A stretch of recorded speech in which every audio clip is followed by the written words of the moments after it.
వరంగల్ జిల్లాలో ఉన్న అన్ని ఆలయాలను అర్చకులు మూసివేశారు. ముందుగా శ్రీ భద్రకాళి అమ్మవారిని అందంగా అలంకరించి ప్రత్యేక పూజలు చేశారు. హన్మకొండలోని రుద్రేశ్వర ఆలయంలో కార్తీక పౌర్ణమి సందర్భంగా శివలింగాన్ని పూలతో అలంకరించి ప్రత్యేక పూజలు నిర్వహించారు. చంద్రగ్రహణం సందర్భంగా శ్రీ భద్రకాళి అమ్మవారి దేవాలయంతో పాటు హన్మకొండలోని రుద్రేశ్వర 1000 స్తంభాల ఆలయానికి ప్రధాన గేట్లకు తాళాలు వేసి ఆలయాలను మూసివేశారు.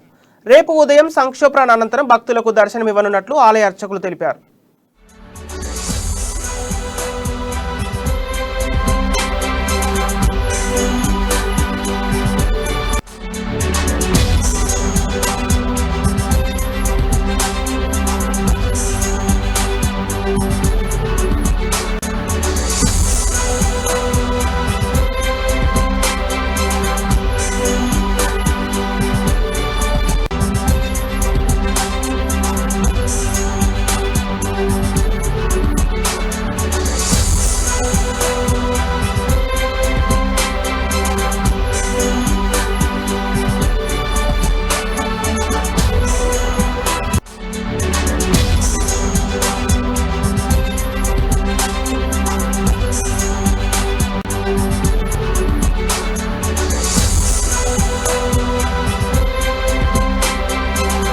ఉభయ తెలుగు రాష్ట్ర ప్రజానీకాలందరికీ కూడా ముందుగా కార్తీక పౌర్ణమి శుభాకాంక్షలు తెలియజేస్తూ, ఈ సంవత్సరము కార్తీక మాసం ప్రారంభానికి ముందు రోజు సూర్యగ్రహణం రావడం జరిగింది.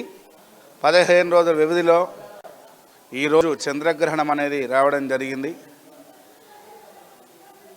అప్పుడు కేతుగ్రస్త చంద్రగ్రహణం వచ్చింది. ఈసారి రాహుగ్రస్త చంద్రగ్రహణం రావడం.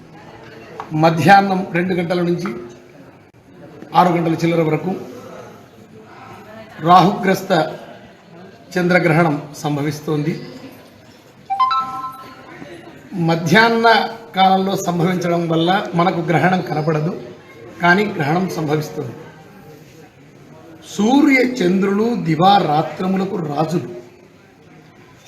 గ్రహణం ఎప్పుడైతే సంభవిస్తుందో దేవాలయములందు ఆయా మూర్తుల యందు ఉండే పరమాత్మ చైతన్యం అనేది సూర్య ఉభయ తెలుగు రాష్ట్ర